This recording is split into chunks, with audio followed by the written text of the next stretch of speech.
The United States is undoubtedly the best country in the world to practice dentistry. If you're a dentist in a different country, you should do everything you possibly can to get your licensure in America. My name is Dr. Rana. I'm a current practicing dentist in Miami, Florida, here to help you navigate your journey to becoming a doctor in America. Because practicing dentistry in America will guarantee you higher earnings and an incredible work-life balance, allowing you to spend more time with your loved ones. In this video today, I'll show you strategies that help foreign-trained dentists break through barriers that prevent extremely qualified doctors like yourself around the world from practicing in the United States. We'll talk about the INDBE, the TOEFL, GPR, AEGD, and how to get into accredited programs as well. And stay tuned till the end, where I'll interview a very special friend and coworker of mine. Hey Franny, introduce yourself. Hey everyone, I'm Frangela Vendano. I'm from Venezuela originally, so I got my dental degree back there at home in 2015. And I came to the United States in 2016.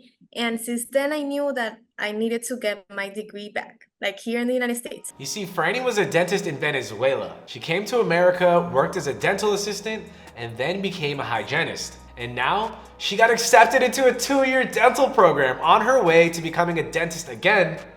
America. Franny has gone down the exact same path most international doctors do so you won't want to miss that interview. Okay, first let's talk about the importance of dentistry in America and why there's such a high demand in the United States. The US Bureau of Labor and Statistics anticipates a remarkable 19% job growth for dentists from 2016 to 2026, which exceeds the average growth rate for most professions. This demand surge is due to an aging population and a better awareness of oral health care.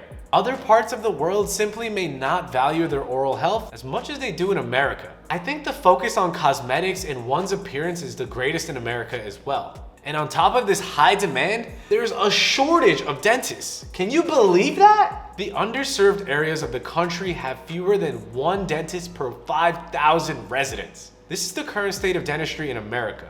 To become eligible to practice dentistry in the US, aspiring dentists must meet 3 fundamental requirements: an education requirement, a written examination requirement, and a 3rd optional clinical requirement. For foreign-trained dentists, completing a program accredited by the Commission on Dental Accreditation, or CODA, offered by a US dental school is one of the most common paths to meet these prerequisites and to be eligible for licensure. Graduates of DDS or DMD programs can take then state or regional board examinations to qualify for dental licensure and practice across the US. Many US dental schools also offer advanced training, GPR, or AEGD programs. All right, let's talk about the steps needed for you to become a doctor in America. Step 1. Get your credentials evaluated. First things first, you'll need to have your dental diploma and transcripts from your home country reviewed by organizations like the ECE or the WES. This evaluation is crucial because it compares your foreign academic and professional degrees with those in the US. If your documents are in another language than English, make sure to get them translated, preferably by a member of the American Translators Association. And don't worry, I'll have a link to every resource mentioned in this video in the description below. Step 2, prepare for the INBDE, or the Integrated National Board Dental Examination. It used to be called the NBDE, but now that has changed to a more integrated approach. This exam is a big deal in the US because it's a requirement for licensing and even postgraduate studies in dental specialties. Foreign-trained dentists must also pass this exam to be eligible for advanced standing programs at US dental schools. The INBDE is designed to test your grasp of key concepts in biological, medical, and dental sciences, along with your ability to apply them in real-world scenarios like patient cases. It's a 2-day examination. The first day it's 8 hours and the second day it's 5 hours. Each state sets its own licensing requirements, but almost all of them use the INBDE to fulfill a significant portion of their written exam requirements. Just remember, you'll need to pass the INBDE before you can move on to your state's licensing exam. So get ready for some serious studying. When you're ready to schedule, you'll head over to the ADA website and make a dent pin. Think of this like your personal exam ID. You'll use it when you take the test. Then, when you're ready, it's time to schedule your exam. And you can do this at a Prometric testing center near you. The two platforms to apply for foreign dentists are the CAAPID and PASS or PASS. The recommendation is to have your personal statement, recommendation letters, and everything else organized by March because some schools are rolling, which means that the earlier you apply, the more chances you have at getting an interview. All right, number 3, now let's talk about the deal breaker for most doctors trying to get a dental degree in America, the TOEFL exam. TOEFL is the test of English as a foreign language. If English is your first language, don't be fooled because English is a very hard language to learn. In comparison, the dentistry may be easy, so don't take the TOEFL lightly. If you are in your home country, start learning English now. If you are in America, try to practice with your coworkers. English is your gateway to becoming a doctor in America. Most US dental schools want to make sure you're comfortable with English at a university level, so they require this exam. And here's how you can prepare for it. First off, get to know the TOEFL exam format. The official TOEFL website is a good place to start. It's got all the information you need, from test format to frequently asked questions, and even testing center locations. I'll leave a link to all the best study resources below in the description. And I'll talk to Franny later in this video about how she prepared for this oh so scary TOEFL exam.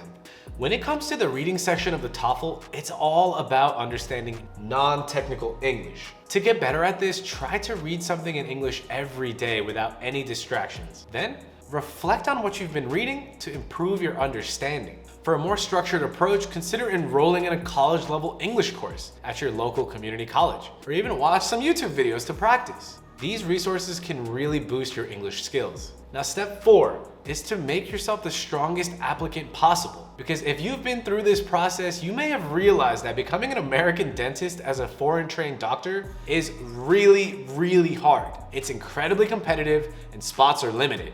But there are surely ways you can stick out from the 1,500 plus applicants from all over the world applying for the very limited number of spots in the US. What I have learned is one of the best things you can do is get some dental experience in the United States. This helps you stay up to date with the latest in dentistry and eases your transition into dental school. I've seen many foreign trained dentists start as dental assistants, which not only gives you valuable experience, but also lets you connect with US dentists.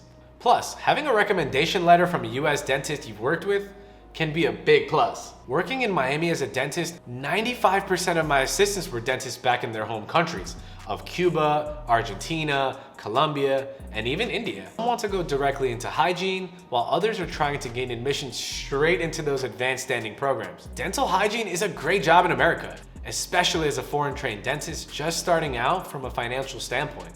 It's great pay and low stress. Assisting is a bit harder of a job in my opinion, but dental schools like to see well-rounded applicants, so get involved in dentistry.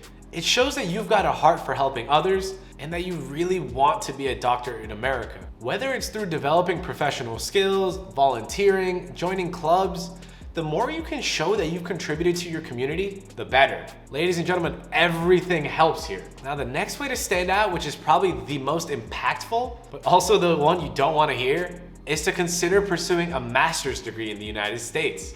It's going to definitely make you stand out because it made me stand out when I had to apply to dental school. So I know it works. Doing a master's program separates you from the rest of the applicants entirely. Why? Because it shows you are committed and will do anything to get into dental school again and gain back your doctorate.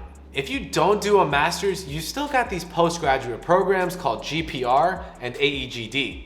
They focus more on clinical dentistry, which is maybe what you're more interested in, than just learning simply about Streptococcus mutans and the Stefan curve. The main difference between the two postgraduate options is where you get your experience. You see, GPR usually happens in a hospital setting, where you get hands-on experience with patients who have medical issues. AEGD, on the other hand, takes place in dental schools or community health centers. It's all about giving you a broad experience in taking care of different types of patients. These programs can be 1 to 2 years and they can be pretty competitive. Now, advanced standing programs are another cool option.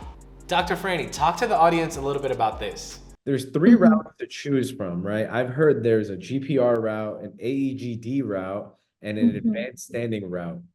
And the specialty. And the You can do a specialty. Can you talk a little bit about each of those and why you choose the route that you did? Yeah. Okay, so there are different paths of getting your license in the United States. So I took the route of advanced standing program. It's a 28-month program, and they give me the DMD in the United States. But there are several other ways to get your license here in the United States. So the advanced standing program is a program that you go into the second year of the dental students here in the United States. Like you go into their school and you have some classes with them to with the second year students here in the United States. They do 4 years. We only do 28 months. So we get into their second year, and then we do it's like going back to school, basically. Then we have a route that it's the AEGD program, that it's a general dentistry, like a specialty kind of residency, and it's more practical. Like you practice more, you wear more hands-on, and that is a 2-year program. The only thing with that program, I don't think there's a better program or not. It depends on what you want and what you want to afford and what you want to do. The AEGD is a 2-year program, but you have a limited license. You cannot practice in all the states of the United States. That's the only difference. And like the same with the GPR, and there's another route that it's a GPR, that it's a hospital-based program. So basically you're in a hospital, you're on call, you go there and you see your patients, and it's more like a hospital-based program.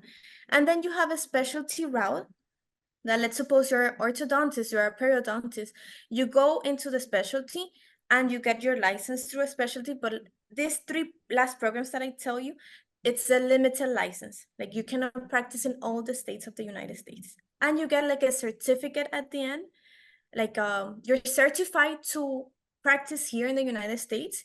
You don't get like the degree itself. Like you don't get like the whole degree. So the advanced standing program is the only one that gives you that.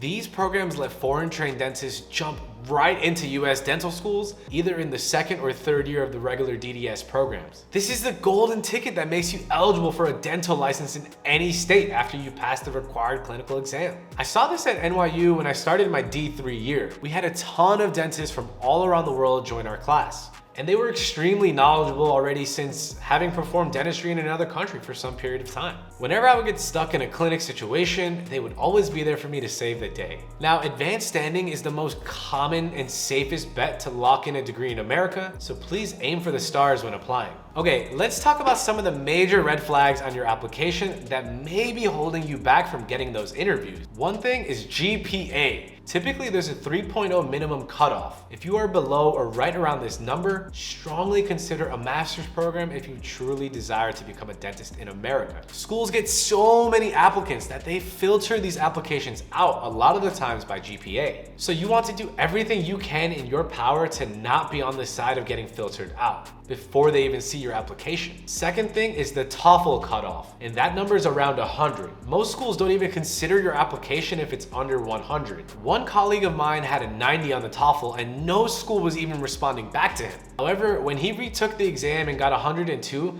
he got 2 interviews, and now he's on his way to getting accepted. Another red flag is if you don't pass the INDBE on your first attempt. So if you're studying for the test, it's crucial you pass on the first attempt, as this becomes another barrier to possibly filter you out. Now, as promised, I wanted to interview my dear friend Franny, as she is a prime example of how you too can accomplish your dreams of becoming a dentist in America. Hey, Doc. Hi, Franny. Good to see you. Good to see you too. How are you? Oh my God, it's been such a long time. I'm good. I How are know. you? Everything good.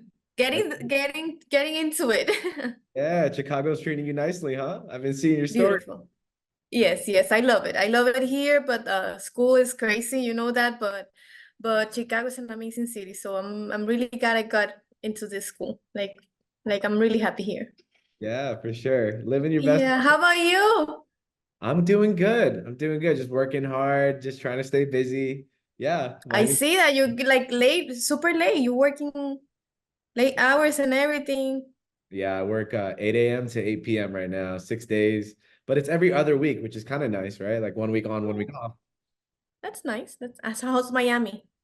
It's just as good as when you left it. I know you got to come back soon, though. You try to come back, yeah?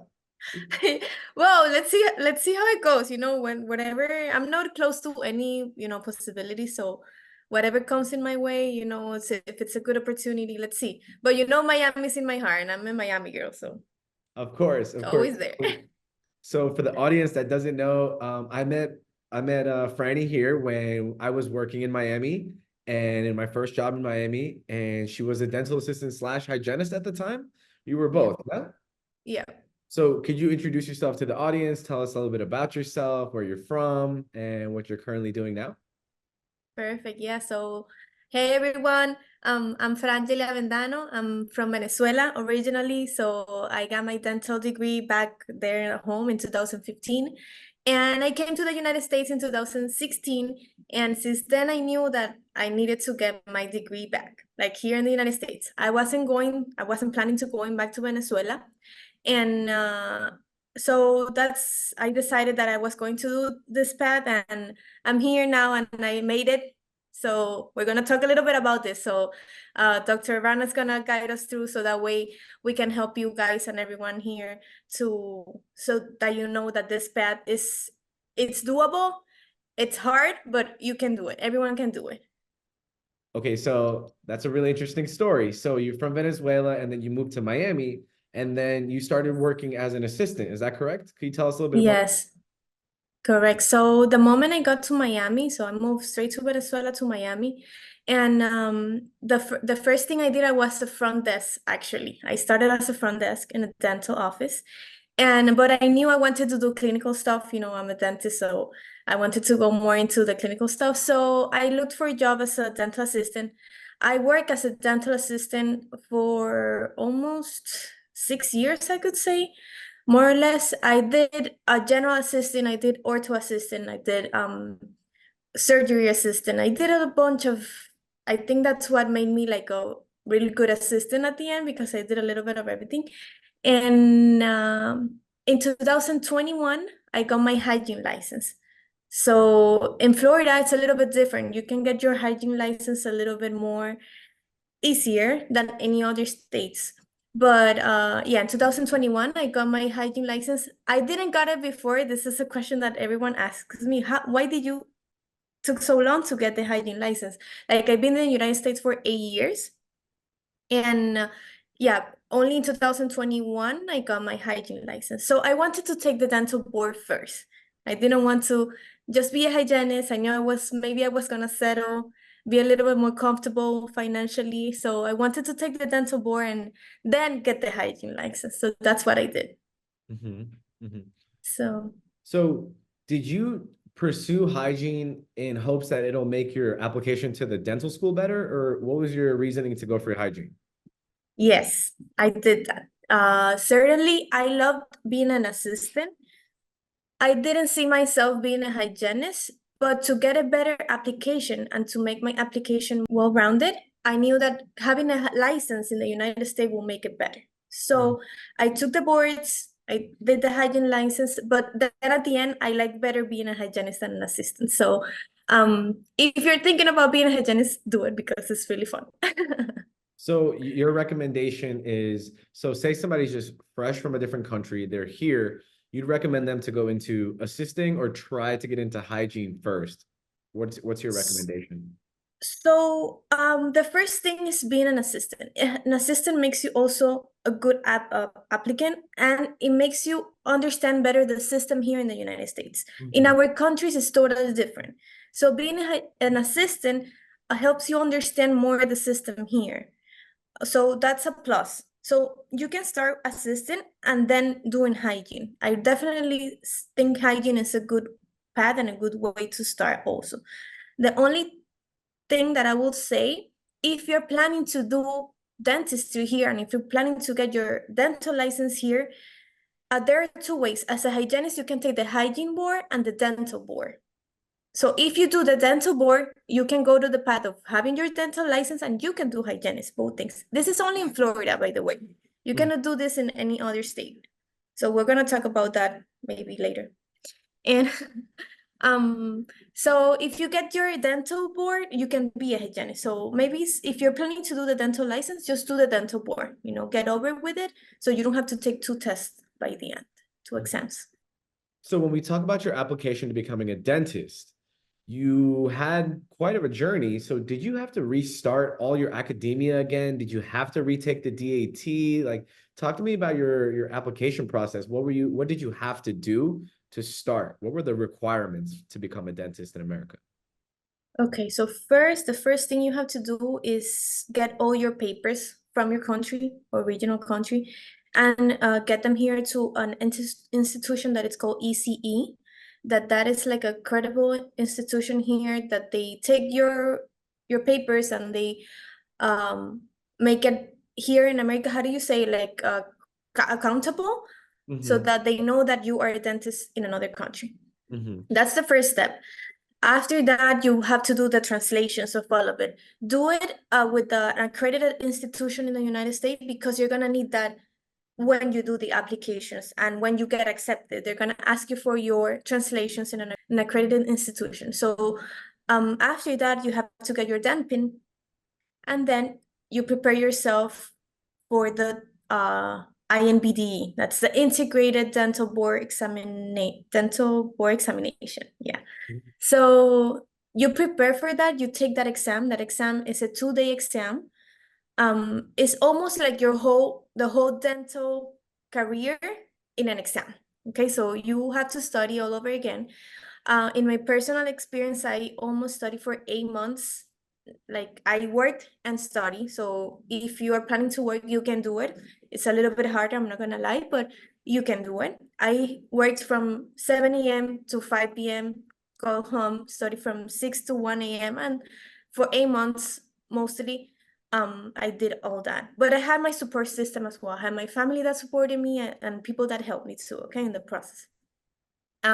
After you take the board, you're gonna pass it, don't worry, it's doable. And after that, you have to take your TOEFL. For me, it was harder than the board. Oh, the TOEFL exam. Everybody dreads the TOEFL exam, huh?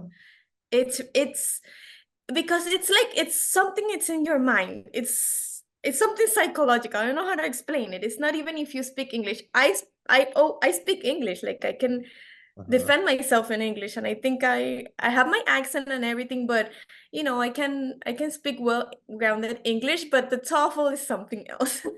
Right. So for the audience who doesn't know what the TOEFL exam is, it's the test of English as a foreign language, standardized test to measure the English language ability of non-native speakers wishing to enroll in English-speaking universities.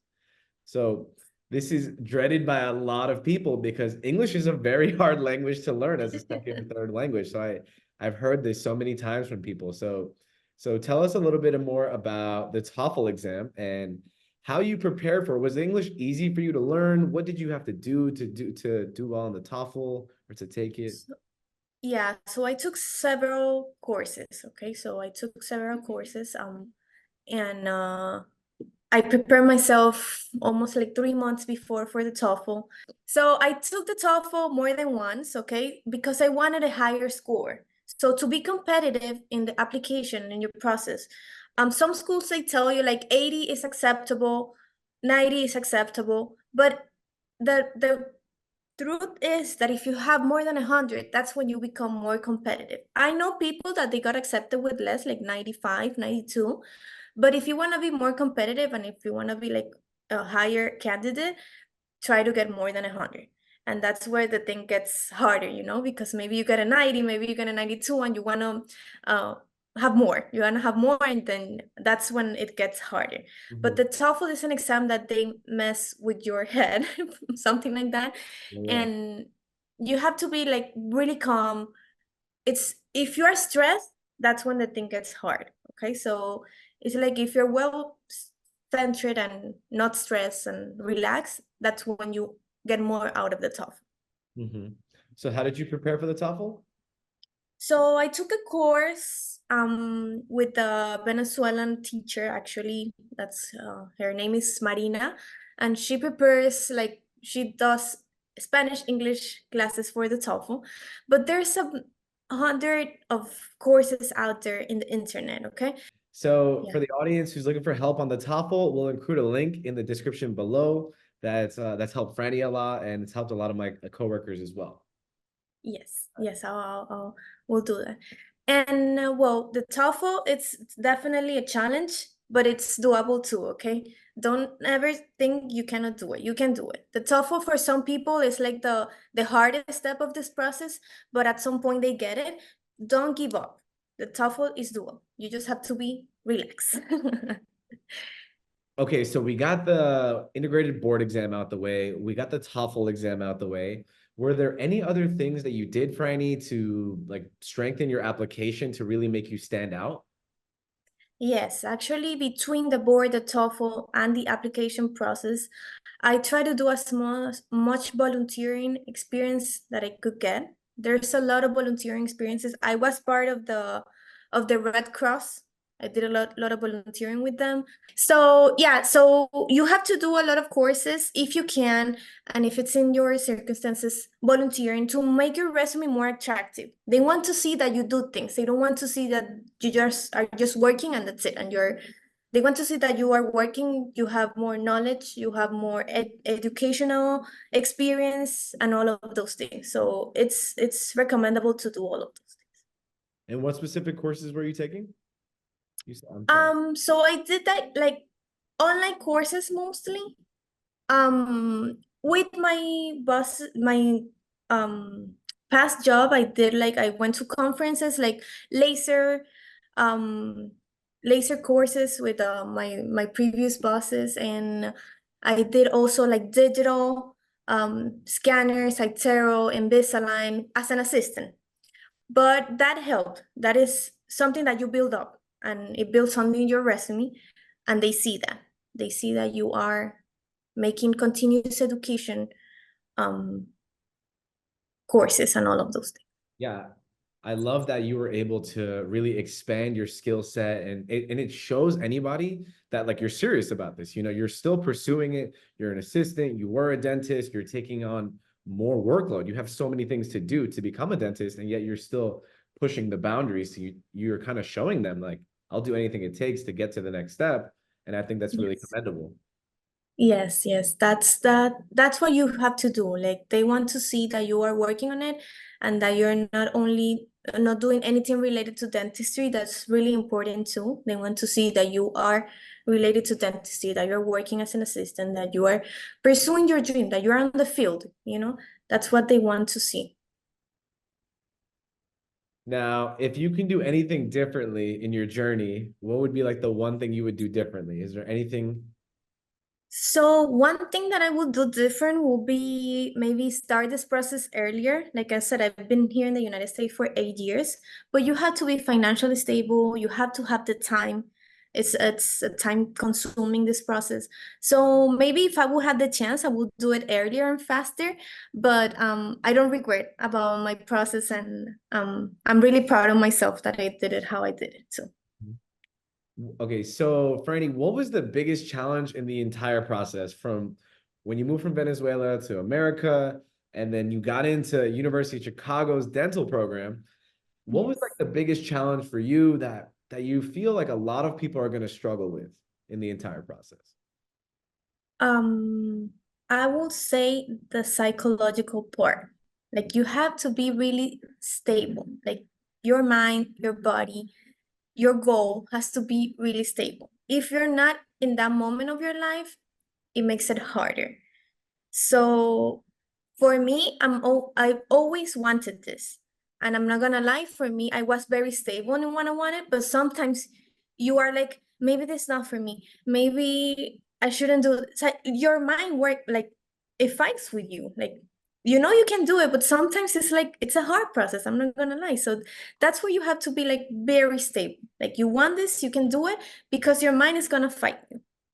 And that I think for me, that's what was like the hardest process of it. And the financial part too. It's costs a lot of money. You have to be financially stable to do this.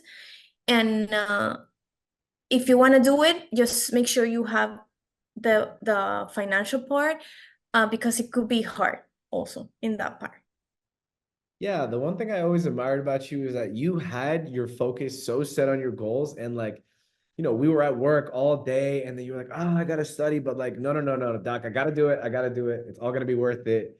And Yeah. here we are now talking about it. And I Yeah. remember that so vividly, that you were so strong on your goals and you were so stable in that moment. That really, it made sense how you got to where you are.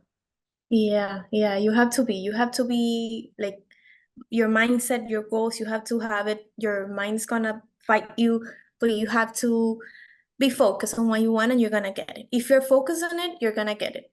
Mhm. You mentioned that this stuff costs a lot of money. Can you talk a little bit about the cost of these exams or anything that you found that was like a unexpected cost that you didn't think it was going to be that much? Yeah, so the exam itself, the INBDE, it's around, I think it's 12,000. So Well, if you don't pass it, $1,000? Holy mo- yeah, Whoa. That is shocking. yeah. And if you don't pass it, you lose the money, like you have to pay for it again. Whoa. And the TOEFL itself, it's like 280 to $280. So every time you take it, also you have to pay for it. Every course you take, because you need guidance with this. Some, like, if you have guidance, you'll feel more secure in the process. But every course that I took, it was, $1,000. And the one of the hardest part was the applications. Every application for each university, it's about $300. So only to apply for it through the portal, and because you have to have your application through a portal, and then you have to have a supplemental application through the university, and like the total of both applications is like $300 for each school.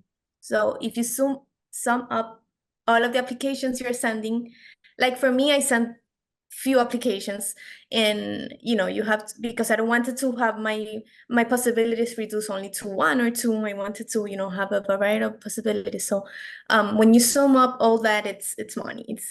You have to be Yeah. strong on that part too. Are you comfortable talking about how many applications you sent out? Yeah, I All don't right. mind. Because when I applied to dental school, I applied to 35 schools. Like I had to, because my grades weren't the best and I had to shoot my shot. And like, thank God I did, because I got in, you know? And you have to Yeah. think of opportunity costs. Like, what if you don't get in this cycle? Then you lose a whole Mhm. year of salary as a dentist in the future. So no, for sure. Okay. I So remember speaking to you about this. I remember that. And you were like, okay, I can do it. Like, I can do this. 35 schools. I got this. okay, so Fernie, how many schools did you apply to? What is your recommendation for how many schools somebody should be applying to? Tell me a little bit about that. So actually, I applied 2 cycles. I got accepted in my second cycle. In my first cycle, I applied to 8 schools, if I'm not mistaken, combining advanced standing programs and AEGDs. Dr. Rana is going to speak a little bit more about the difference of the programs. On 2023, I applied to 15 schools, combining the 2 programs, and I got accepted into 2 programs, and I decided to come to UIC at the end. But I was really happy, because at the end, it's worth it. Don't give up if you don't get accepted on your first cycle. Just keep going, keep applying. It's a lot of competition, a lot of people apply to schools. You're competing to 1,500 people to get accepted, and they at the end they choose you, and it feels nice when they do. So don't give up.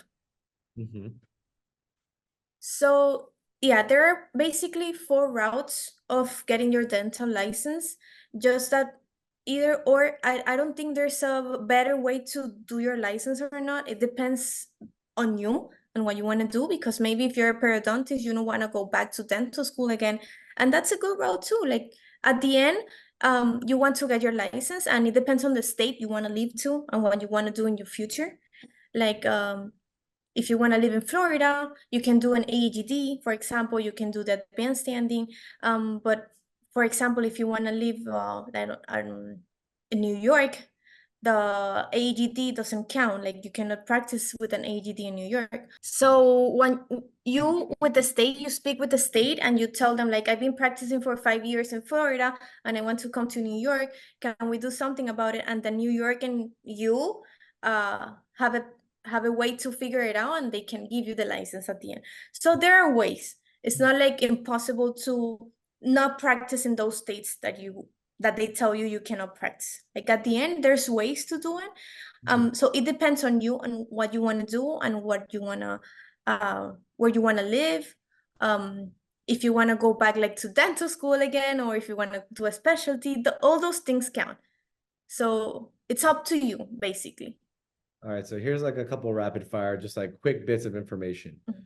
Which is the shortest route to becoming a doctor of the four?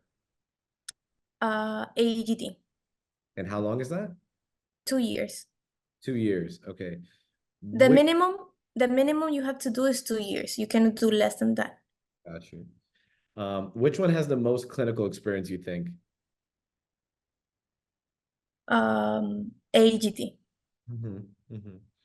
And if you don't want to go all through school again and learn all the textbook stuff, you want to avoid the advanced standing program, right? Is that correct? Yes, yes, correct. Yeah. And which one is the most competitive to get into, you think? Specialties. But that only applies if you were a specialist in a different country, right? Not necessarily, but you're competing with all the dental students in the United States as well when you Oh, apply to a specialty. So you're competing with all of them here with the international students. So it's more competitive, the specialties. got you. And the least competitive one you think would be GPR? Uh, Is there a I least don't think competitive there's or not? one. Okay. No, they're all competitive, yeah. All right. I'm trying to think of anything else. So, talk to us about citizenship. I know a lot of people come to America, and that's a big problem for them in terms of the government and things like that. So, can you talk to us about how you got citizenship or how you put that on your application? How does that all that work? So for me, it was a little different because I actually was born here. I was born in Miami. And I was raised in Venezuela, and I did all my school back there. But it is an important factor, like to have a residency or a citizenship here in the United States and to apply to dental schools. It's important. I'm not saying it's impossible because I know people that has been accepted with a permanent permit, like with a temporary permit or with a just a work permit, like they're not residents, but it's like a very low percentage. So it's harder if you don't have your residency or your citizenship to get accepted into a dental school. So if you try to work on that, I'm not saying it's impossible, but it's going to be a little harder if you don't have it. So, did you have to do any prerequisites, any courses beforehand, or did you just need your license from a different country to apply in the application? Yes, only my license, only my dental license. The other things that I did were to have my resume more approachable and more attractive, but you only need your license. You don't need to have to do anything else to apply to schools. That's the only thing you need. Got you. All right, so we got like 4 minutes left. So I just wanted to ask you Yeah. one more thing about the application. Like, Mhm. what's on the application? Like, can you just give like a breakdown of what's on it? So the application, they ask you for every school is different. Like I said, every school has their requisites, but basically you need your personal statement, a good one, like really focus on that because the personal statement is something really important. The letters of recommendation also, they have to be good. Most of them, they ask you for a dean, like a recommendation letter from the dean from your school back home, and they have to be really strong too, the letters of recommendation. So pay attention to it, and whoever you're asking the recommendation letters, make sure they're gonna make a good one for you. And the resume too, it has to be a really good resume. And besides that, that's basically what they ask for. And some schools, they ask for supplemental questions. So they send you some questions and you have to write them down. And but every school is different. But those three things that I said, personal statement, recommendation letters, and resume are the basics. Like they are gonna ask you for that in all of them. Wow, okay. Well, thank you so much, Doc. You've been super helpful. I can't imagine how many people are going to benefit from this and hearing your amazing story. I just wanted to say thank you so much for everything. Is there anything else you'd Thank like you, to Don. say to anybody? Thank you so much. Anyone that wants to reach me, Smiles with Franny, you can tag me, Doc, there. And if you have any questions, or reach me out, and I'll be glad to help you because I've been through this and I know how it is. So reach me out if you need to. Perfect. All right. Thank you so much for everything again. Seriously. Thank you, Doc. It was really nice to see you. And Yes. I'm really proud of you and how you've been in Miami and all of that. So We'll, nice to see you keep there. in touch, okay? Of course. All right. Thank you, Doc. Bye. In conclusion, the road to getting a US dental degree as a foreign trained dentist may seem tough, but it's not impossible. There have been countless numbers of doctors who have been in your very same shoes, who have overcome the very same obstacles through hard work and perseverance. I hope after watching this video and hearing Dr. Franny talk about her experiences, you are more aware of what needs to be done. My advice is to try everything you can to get ahead of the competition, whether that's getting shadowing experience, volunteering, going to conferences, or even doing research. You need to be engaged on every front, not just dentistry. If you read every program, they specifically say we look at candidates holistically. Keep showing you are learning more on dentistry. I made a conscious effort to show admissions committees that I wanted it more than anybody else at the time I applied to schooling. I did a master's program because my GPA was too low. I did research in oral cancer during that time, as well as to expand and diversify my own knowledge beyond general dentistry. I volunteered and shadowed at my local clinics to get a better understanding of the day-to-day clinical operations that a dentist goes through. And the entire time, I kept in constant communication with any admissions counselor that had ever responded back to me. This was in the form of emails every other month, so they were able to follow my progress and understand the developmental path I was willing to undergo to get accepted into dental school. And if you found this video helpful in any way possible, please hit that like button. I wish you all the best on your journey to becoming a doctor in America. Please, if you haven't already, subscribe to my channel. I'll see y'all in the next one. Dr. Rana signing off.